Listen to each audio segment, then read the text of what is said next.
Welcome back to Hannity. In response to the outrage surrounding the death of Freddie Gray, Baltimore Mayor Stephanie Rawlings Blake just announced that she's calling in the feds to investigate the entire Baltimore City Police Department. Watch this. I am requesting the Department of Justice conduct a federal pattern or practice investigation into the Baltimore City Police Department. The Department of Justice has employed these investigations in communities across our nation to reform serious patterns and practices of excessive force, biased policing, and other unconstitutional practices by law enforcement. Now, while the mayor and many on the left want to shine a light on potential police bias towards Freddie Gray and that tragedy, they seem perfectly content to ignore a major ongoing crisis within the city of Baltimore and the rampant inner-city violence and the crime that leads to hundreds of deaths each and every year. By the way, 79 murders since January. Do you know any of the names? Here to discuss this and much more. Sad example of the left-wing hypocrisy. Fox News senior correspondent. He was on the ground for a lot of what happened. It sounded like you were saying left-wing hypocrisy and me in the same intro. I just want to get that clear. All right, I wasn't saying that. No. Okay. Here to comment on the left-wing hypocrisy. Okay. Let me put up some names. Okay? You never heard of a 11-year-old kid named Matthew Thomas, have you? All right, can we put it up on the screen? All right, you never heard of him. You never heard of Kevin Hill, 19 years old, shot April the 13th, or Tavares Swinson, 29, shot on February 1st, or Stephen Foreman, 40, shot on January 29th, or Stephen Jackson, 29, shot on April the 4th, of Tamika Mobley, 34, killed on March 10th, or Terrell Wilder, 24, shot on April 24th, or Tyrone Damon, 30, shot on March 22nd, Victor Gwantley, 20, shot, died March 8th. Here's the point, 79 people dead. But Freddie Gray, we still don't know what happened, and she wants an investigation into the police. I totally agree. She is so misguided in that of the 79 homicides in Baltimore this year, 66 were black men. As far as I know, every one of them by other black men. 8 black men have been killed in the last week. As far as I know, all of them by other black men. I was on the streets, and Elijah Cummings was there. And I like Elijah Cummings. He really showed some guts in helping to quell the violence and enforce the 30 years. What has he done for that city? I was this close to him when he said, police killing black men is the civil rights issue of our day.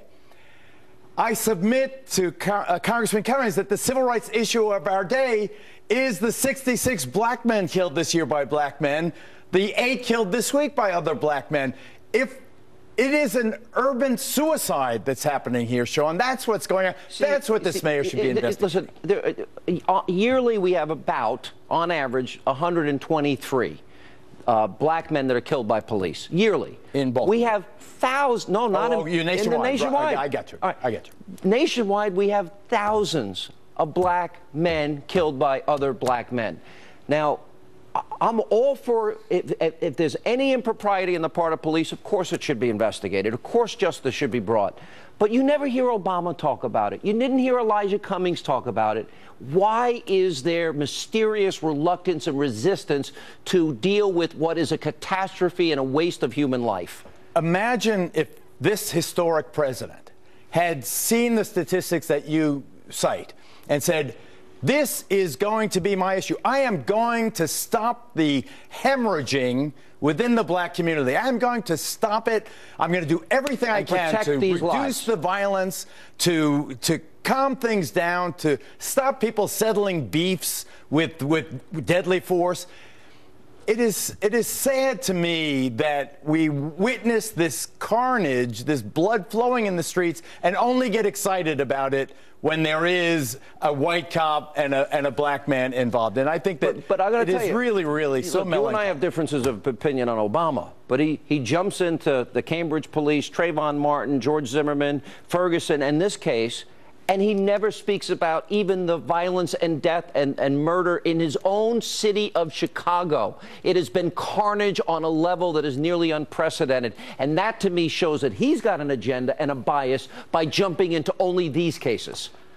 True. Look at all of the demonstrations. You could say right-handed. Okay. Right. I am going to agree in a broader way. Look at all the young people that took to the streets since Trayvon Martin, and all the sports stars and the hip hop artists and the other celebrities that turn out in, first it was the hoodies, and then it was we're all Michael Brown or Eric Garner and all the rest of it. And in the meantime, with this relative handful, there has been the decimation of a generation of black men. Nobody's doing anything. Why don't we all see what the real problem? We have to heal this. Obama blamed Republicans. We have spent since the Great Society $40 trillion. Money's not the answer. You know what the Republicans have to do now is seize the issue, not with a tisk-tisk kind of approach, but here's what we're going to do. If you're a father of children and you come from that area, we're going to encourage you through every program we have to stay home. If your kid goes to school every day, I'm going to give you $100 at the end of the month. If your kid does well in school, I'm going to reward good conduct. I want to use Republican ideas to help heal the awful gap that liberal politics over the last half century hasn't worked. Liberal politics has made the problem worse. I am totally on the same page as you with that. All right. Good to see you, Geraldo. You too. By the way, great job in Baltimore. Thank you, brother. I thought you were going to get in a fight when you said to that guy, "You're an idiot." What did you say? I said he was making a fool of himself. And he was making a fool of himself. Well, listen, I don't mind truth on this show. We take truth. All right. And coming up next tonight, right here on Hannity. You guys are as responsible for what has and hasn't been done as anybody else. Isn't that fair? Chris, come on, Chris. You know, it's not about personalities, it's about policy. Elijah Cummings has been in the city 30 years. Democrats run the city of Baltimore for years somehow. Republicans, they're to blame for the troubles. We'll check in with the great one, Mark Levin. He'll weigh in next. And then later tonight, it is the first time he has now been seen in public since 2011. The man is none other than Bill Clinton's best friend or one of his friends, convicted sex offender and pedophile Jeffrey Epstein. How nervous is Team Clinton tonight? Judge Deneen weighs in and more.